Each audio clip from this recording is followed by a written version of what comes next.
Do you hate litter as much as we do? We're Keep America Beautiful, and we're challenging everyone in America to pick up 25 pieces of litter between now and Earth Day. Take the pledge and join the greatest American cleanup at kab.org/greatest. Welcome to Do Beautiful Things. I'm your host, Jenny Lawson, President and CEO of Keep America Beautiful. In this podcast, we'll discuss ending litter, the truth behind recycling, and making communities beautiful for people and for a more sustainable future. We'll be talking to industry experts, community leaders, and everyday people who want to do the right thing, including from time to time, my mother. Thank you for joining us. I hope you learned something, and I know I will. Hi. I don't know about where you live, but where I am, it feels like spring is finally here. And you know what that means. It's time to shake off those winter blues, get outside, and make a difference. As the world around us comes back to life, it's the perfect time to renew our commitment to our communities and help them be cleaner, greener, and more beautiful. Did you know that 90% of Americans agree that litter is a problem? And I'll tell you, as I walk around my neighborhood, as the snow melts, the one thing that I really notice is litter. But if so many of us recognize the issue, why do some people stop to pick that litter up while others walk right past it? Well, that's exactly what we're going to explore today. I am so thrilled to have with us Wendy Solomon from the Harris Poll. Keep America Beautiful has partnered with the Harris Poll for brand new research over the last year, in fact, that digs into how people feel about litter, about their community, how often they take action, what holds them up from picking up litter, or participating in community cleanups. So if you've ever spotted litter and thought, should I pick that up? Is it someone else's job? Well, this episode is for you. Let's break down the barriers, change the mindset, and turn awareness into action. As I said, today I'm pleased to be joined by Wendy Solomon. Wendy is the Managing Director of Reputation and Corporate Strategy at the Harris Poll.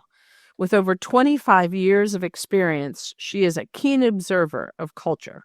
Wendy has helped many companies and nonprofits navigate the evolving expectations relative to strategy, to risk, and to opportunities in the marketplace. Wendy, welcome. Thank you so much. I'm so excited to be here. Let's start with maybe breaking down some of the new research. So I will start by saying that Harris Polls has been a terrific partner to the Greatest American Cleanup campaign here at Keep America Beautiful, and we are so grateful for that. It has made a huge difference in how we think about and talk about engaging Americans in participating in action in their community to address litter, recycling, greening, and growing. And I don't think we could do it without you. So thank you for bringing this latest research to life. Oh, it's our pleasure. And we help lots of organizations sort of, get closer to their goals and meet their objectives. And it is a pleasure to inform your team, given sort of what you're shooting for here. It takes a certain amount of a type of person who does this work, who's interested in the research and culture. And so maybe start off, tell me a little bit about you. How did you find this line of work and what keeps you motivated? Oh gosh. Well, I think the world is messy, and I think that there's a certain beauty in helping to wrangle it into some form of understanding, right? And so market research to me is really just a mirror on what populations, be they the public, be they litter bugs, be they business executives, right? Like what populations are thinking, what their points of view are. And so I think shining a light on opinions like that and behaviors and what's behind those behaviors just helps to bring some peace to the bedlam. So literally, when I got into market research, it was to have that kind of understanding. And so, and again, we deploy it in corporate environments and in nonprofit environments, all towards the end of when you understand the context and the backdrop against which you are trying to do whatever it is you're trying to do. It helps you take better actions. It helps you be more efficient. It helps your story break through and your goals break through more so than others. And that's really where we are, particularly, I think, when it comes to the Great American Cleanup, right? Because it's about, there's a lot of things we could be doing, right? And we're in such a unique backdrop of today. And so it as a researcher, it's a really exciting meeting the moment. It's really interesting. I think for me personally, it's been, the research has provided focus. There's so much noise in the marketplace, and it's hard to know what to look at, what to listen to, where to focus. And so this opportunity to listen to people and what they care about and what is meaningful to them has been great for the organization and great for the brand. And boy, we have chosen to partner at such an interesting time with so many different voices in the marketplace. So again, really grateful. So maybe let's jump into a little bit of the research. Maybe just to start with this round of our partnership, we kind of delved into how people feel about litter. Think about it and feel about it. And so maybe how do people feel about litter? How is it relevant, compared to other things that we ask people to pick up and do in their daily lives? So we know from our prior research, the role of litter and the role it could play almost as an antidote to today, right? We know that clean communities have we're optimistic about our health and our well-being. It gives us peace of mind. Like sort of the broader, does litter matter? I mean, and we could go on for hours on that. Like the answer and the data-driven confidence with which I say this is very clear. 92% of Americans say, if my community were cleaner, it would improve my overall health and well-being. I mean, like 92% in today's landscape is like, it's like, this is a kumbaya moment. Everybody agrees, right? So what we looked at in this round is more like, okay, now, when you bend down and pick it up, like, let's get out of that stratosphere of what the role that litter plays in communities and in their well-being. But like the task of picking up litter, right? It's a little bit more close to the ground. Like, which of the following, like, what is it unpleasant or not? And I think what we found, people don't necessarily feel that picking up litter, around 2 in 10 think it's unpleasant, but for the most part, the majority does not find it an unpleasant task. I mean, now ask us about cleaning the bathroom. Right. That's where you find Americans saying, like, let's find other ways to get that done rather than unclogging a drain. Even like doing your taxes, right? Calling customer service. There are so many things that Americans find more unpleasant than the notion of picking up litter. Hysterical, right? Like, see, the data told us that people find calling customer service a lot worse than picking up a and I think we've all experienced that, right? So it's a pretty low threshold to you always wonder, is it because it's icky, right? Is there an ick factor or not? And the data says, compared to some other things, maybe not. Yeah, maybe not. I mean, we're going to talk probably just as all conversations probably do about Gen Z, right? And I think one thing we're going to find is that when we say, how unpleasant is picking up litter, you're a little bit more likely to find it, not exactly what they hope to do that Saturday morning, right? So we are going to find a little bit of a generational difference, but still overall are no more likely to think that the other things are more unpleasant. So we do find that litter and Gen Z, there's a certain distancing from it. But for the most part, picking up litter is not necessarily seen as an unpleasant thing, particularly if the option is, the other option is going to the dentist. Some of the other options, right? And I mean, at least you're outside on a sunny day like it is here in Connecticut. Exactly. Well, and I'll tell you, wait, let me just interrupt there, because in our prior research, remember, we asked the question, a whole list of things, and we said, what is a beautiful community? Like literally, we wanted to operationalize the word beauty for you. And what we learned was that, yes, it's safe streets and it's clean streets and it's like, but it is also working shoulder to shoulder with your neighbor in a park on a sunny day. Yes. So it is absolutely the truth that there is a human element, right, to picking up litter in communities, right, to picking up litter with your neighbors, that is really essential and at the core of what beautiful communities are. So really important. It's an interesting thing that how quickly the conversation can pivot to the community aspect of our work. We always sort of sort through are we an environmental organization or a waste management organization, or are we a community organization? And I like not to answer that question, because I think that the real answer lies in between. We're a community organization at the end of the day. We fulfill a community's need and interest in collaborating to get the outcome that they want for the beautiful community, right? And so we just provide a little structure around that, and maybe some cleanup kits to help them along. But really, it's communities that are showing each other that they care. Across a divided spectrum right now, right? And so all of the lovely reasons. Do people really do it? How often do people really pick up litter? There's a major divide in this country. Perhaps you've heard of it, right? So, and guess what it is? Half do and half don't pick up litter, right? And this has nothing to do with probably where most listeners went, which is we hear the word divide, we assume it's political. There is not a political divide in picking up litter. Regardless of which side of the aisle you're on, you may or may not do it. But generally, you've got, nearly half that rarely or never bend down and pick up litter. I mean, what does that mean? That means trash in the ground at a public place. I'm not saying they don't pick up their kids' Legos, right? But, and then we have the other half that, all the time, like weekly, more, whatever, whenever they see it, they pick up litter. So, I mean, this notion of, even in your intro, some people are moved to bend down and pick up litter and some people aren't. And what we do know in the data, like we ask and we look, so this data first of all, it's super fresh. This is just from early March, right? So just a few weeks old. And it's a really big sample, which allows us at the Harris Poll to really slice and dice and look at like these sub-segments of populations and who's more likely to bend down, right? The answer is millennials. The answer is parents. The answer is those living in more urban environments. Right? So there are some populations maybe where they over-index on this, but overall there's a big divide here. Some do and some don't.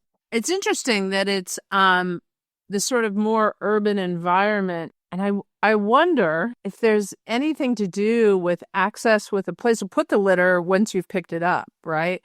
In the urban environment, in the inner ring suburban environment, you're likely to come across in those environments a waste bin of some sort, whereas in a more rural environment, you've got to anticipate that you're going to do that activity, plan for it. Walk around with a little baggie. Yeah.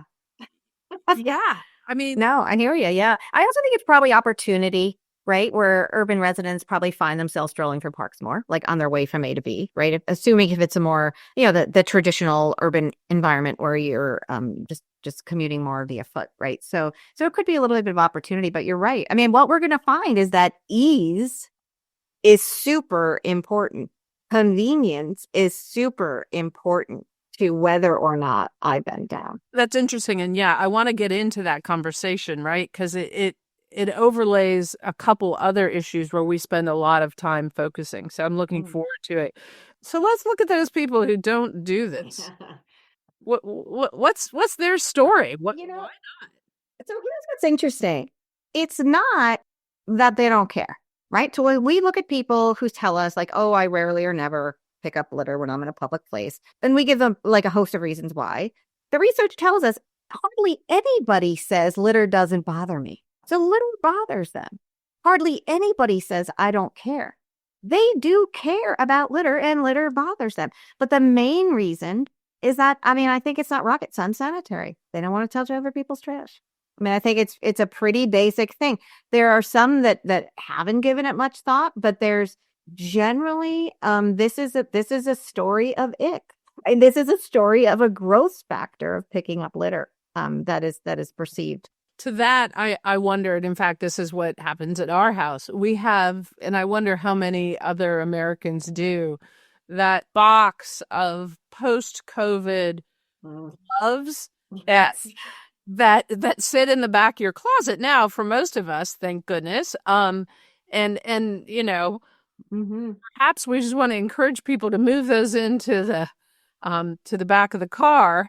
So you have a little protection from the ick factor. And certainly there are other things that could ease that for yeah. And if you look at, actually, and if you sent that note to women in particular, because women in particular are like, oh, much if I want to touch other people's, and like the ski factor feels a little bit higher than it is for men, right? So I think we should take all those gloves and put them in the back of the car for sure. And we can target that one to women in particular. Or anyone who has a toddler, right? Oh, that's exactly right. Yeah. Yeah. Well, and actually that's interesting. I'll just pivot us to asking the question of those who do bend down, you pick up litter. Like, what is it that motivates you to pick up litter? And, the answers are, first of all, there's far more lots of reasons, right? So if I ask people who aren't picking up litter, why don't you pick up litter? There's one or two big things. It's dirty, like the gross factor, right? If I say, why do you? There's like 10 things that more than half of the people who pick up litter say, oh, this is why. Right. So there is a broad set of reasons that inspire people to do this. It keeps my community clean and beautiful. It reduces pollution. I feel at peace when my surroundings are clean. It aligns with my personal values or beliefs.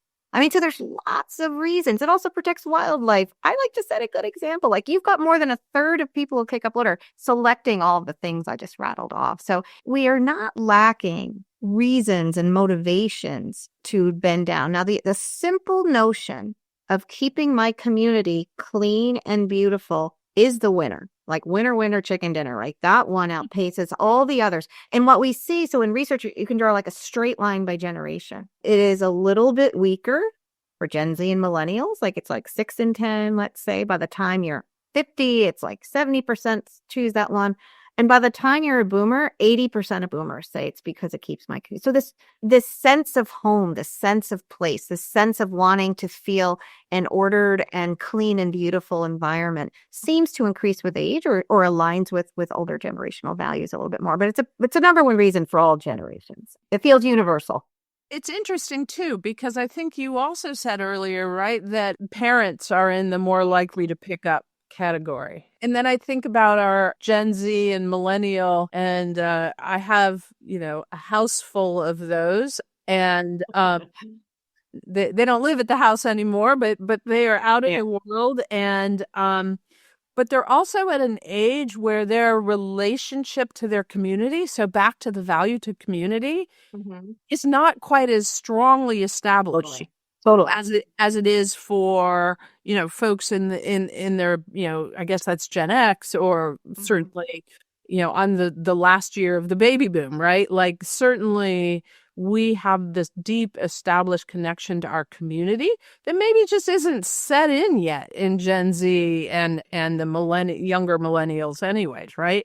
I wonder if there's, this is me wondering out loud, so is the pathway to engagement really around letting people connect to community, right? Like giving them that pathway to community through doing some of the things we're hoping they'll do, like pick up litter and recycle more. I think that there's evidence of that. And what I would also say, and again, this is going back to some of the first research that we had, that we did for you, there also is a need for that generation to be heard. Right. We have done research that shows that Gen Z does not feel like local leaders will listen to them. Everybody wishes that like local government would care more that, about litter or about other things. But Gen Z does not feel like they have agency yet. Right. So it's a lack of connectedness maybe to community. Maybe they'll feel like I've got a house full of those too, one of which was gone and now is back. So there's another story. But the notion of like, I'm on my way somewhere else. Right. So but to give one agency, to give one like a role in this, and to connect them to community, I think that actually is the path forward. I want to talk for a minute about the high-ranking reason that motivates people to pick up litter on aligning with personal values or beliefs. So in America today, lightning rod, right? Personal values, we see the partisan divide.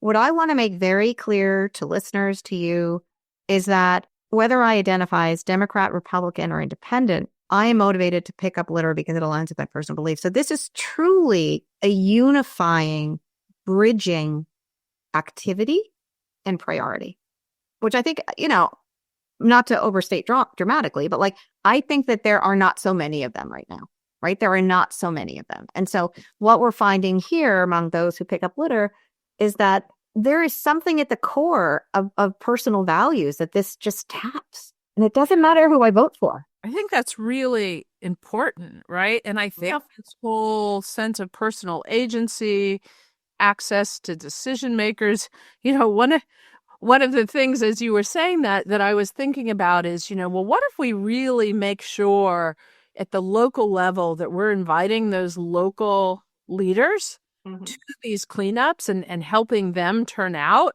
and use that as a motivator to, hey, pick up litter next to Representative so-and-so, as a way to establish a non-confrontational relationship, right? Like, how do we literally build community by creating those shared experiences a little bit? It's very interesting. So we can be theoretical and clean, green, and beautiful about this, but sometimes picking up litter is kind of icky, right? Like, so you find some bizarre things out there. We did ask people, what's the most disgusting things you picked up? What were some of their... Oh, we had to go there. Yeah, here we are. So now's the time to talk about it. So, the most disgusting thing among those who pick up litter regularly are used personal hygiene products, right? So that qualifies in my... That's a little... Used diapers, ranking number 2. Cigarette butts, which of course are near universal, right? Yeah, cigarette butts are something also that is, and also rotting food. We see Band-Aids, like just there are a number of things that would definitely qualify as gross, like no doubt. So there are things, even with that ick factor, that would motivate people to do it, right? Like, how do we overcome the ick factor? What are some of the things that can get people out and engaged here? Well, I love that question, because it's like, the question is like, what would most encourage you to participate in a litter cleanup event? And literally, you find this two-legged stool, maybe it is, right? There's probably more, but like what I would say is the things that are most engaging, it's going to take place at a location that I care about. It's going to clean up supplies will be provided at no cost. The event will be well organized and easy to participate in, and friends and families will join. So what we heard was, it's a place I care about and I'm doing it with my friends. So there is that human element, that personal connection, that what we talked about, local, there's this community is a safe space right now, right? So it's all of that. And then the other dimension of that, give me the cleanup supplies at no cost. This is the, like, I might not have it in the back of my car, right? And this is the, I don't want to have to worry about whether there's a garbage can if I pick something up. It should be well organized. It should be easy to participate in. So a lot of the things that we talked about have to do with, removing the barriers has to do with making it frictionless, right? Just frictionless. And so those are the main things that motivate. And it very much ties to the things that we've heard in our other research. Like, it's going to improve my quality of life if my community is clean. So let's go to a place that really matters to me, that I hold my child's hand and I walk through a meaningful place in my community. So there's a certain symbolism there, I think. But I think it's also interesting to look at what we thought might have been motivators, but maybe didn't perform as well. So that here I'll say, I want to be able to post before and after pictures on Instagram. I want to share my edit. I share everything on social media. If my employer incentivized it, if I could, if there was like a competition and raffles, if I could win a prize, like some of those things were a little bit less motivating. Now, a little bit more so for Gen Z, but even so, that's not overcoming the idea that fundamentally what would motivate people, have me do it in community, in a place I care about. And remember, we are in an era of loneliness right now. We can talk about Gen Z in particular, levels of stress so significant that many American Gen Z individuals find hard. They get distracted. It's hard to focus. And there's a lot written up on this, right? And a lot of our Harris Poll research confirms it. But so the notion of wanting to accomplish things that brings people together is really, really playing back here. It's just so in market research, sometimes you see a data point and you think, oh, that's interesting. But when you see 2 or 3 data points that tell the same story, this idea that doing things shoulder to shoulder with your community in a space that matters, maybe it's where you have that, your summer music concert series, like right, your kids' soccer field, like things that matter. And you really make that clear, and then make it easy. The make it easy is just, it really is just central to the whole thing. When we look at behavior and attitudinal research around recycling, right? The make it easy factor rules in that conversation as well. It is essential. And I think, we miss the mark on some of this work by overcomplicating. More than half of Americans, the thought of recycling makes them anxious. Where do I put it? What do I do? And there's different kinds of, every community does it different. And so you're right. We don't need another thing. There is a call for optimism right now. Like there is a need for optimism. And when organizations like yours come together, bring communities together. It is answering a need for the drumbeat of stress that we feel today in the nation, be it economic, be it political, the loneliness, the need to connect locally. It just feels like this is back to that meeting the moment idea. Yeah. It's an antidote, right? And we've got some other research focused on waterways, but organizing volunteers to pick up litter is actually one of the most cost-effective ways to address waterway litter. Technology is a good support tool, but dollar for dollar, engaging volunteers to do this work, it not only just reduces the cost of getting things picked up, it also is an educational tool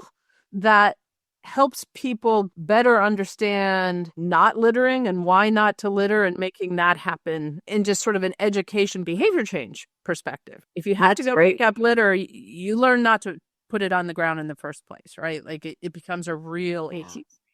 Well, maybe we're changing that divide, right? We're moving that divide from the half do and half don't. Maybe we could switch that balance on that scale. Yeah. Wendy, Keep America Beautiful, at least for the last 40 years, has been challenged by our peers in the environmental side of the house for putting the responsibility on volunteers for picking up litter. And, as we've just discussed, we've had to see it a little differently. We see the conversation largely around the value of clean communities actually helping people live into their personal values and the things that they care about in the world.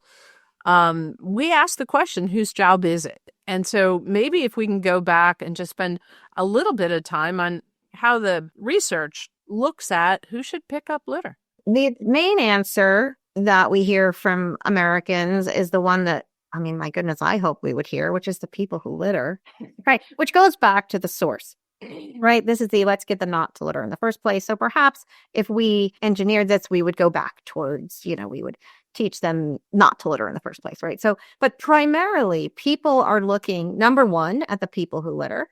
But I think, interestingly, they're looking, that half of Americans say everyone should do their part. Everyone should do their part. And these are not just the half Americans that bend down and pick things up. That's very clear. It's not the same, right? So individuals. Now, they also a third of them look to volunteers and community groups. So there certainly is a role. But the question isn't like who should play a role. It's like, who do you think is responsible? Who's responsible? The people who litter. Everyone should do their part. And then volunteers and community groups make the most sense. Now, who don't they point to? They don't point to as being responsible to do this work, local businesses necessarily. They don't point to government.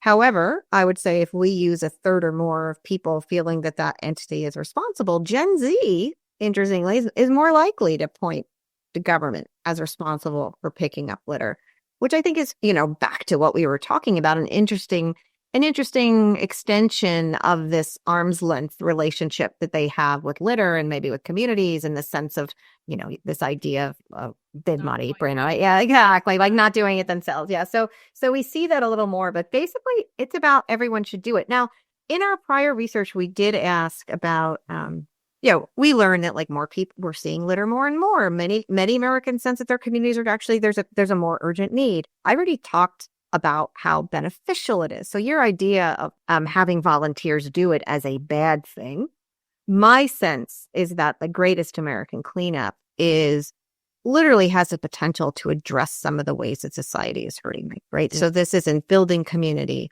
and creating safer, cleaner, more beautiful communities. And by beautiful, we mean all the things we talked about, right? Parks are beautiful, and there's trees, and there's sliding local businesses, right? So it's this nature commerce like community sort of blend, right? And so that is very much what we're seeing. Now, we also know that, more than half say everybody's complaining about it, but not a lot of people are doing it, right? So we see that's actually very reflected in the sense of who has responsibility, when we don't all say like me, we say certain things, but very much it's about community and community-based events like this, I see as very much addressing some of the challenges that we see throughout our data. I've gotten the high five from McCall that we are coming to the end of our time to talk today. As predicted, my guess is we could go on for at least another half an hour, if not longer. So I reserve the right to invite you back as we continue to build on this research and really begin to really understand how to support our communities through these challenging times with something that's positive and good all around. I accept the invitation. Wonderful.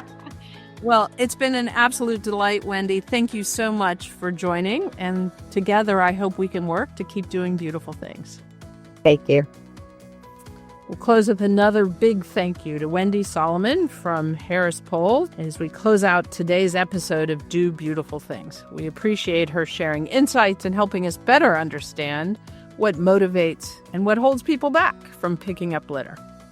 It really is a great opportunity to build community and align with your values. I think those are the big takeaways for me.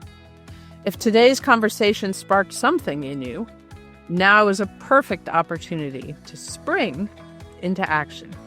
Get it? The Greatest American Cleanup is in full swing now that spring is here, and we would love for you to be a part of it. Whether it's participating in a litter cleanup, planting native species, or recycling a little more than you may have in the past, your efforts matter. Visit kab.org/greatest to learn more, get involved, and join millions of volunteers across the country in making a lasting impact through the Greatest American Cleanup. Until next time, take care, stay informed, and let's keep doing beautiful things together. See you in the next episode.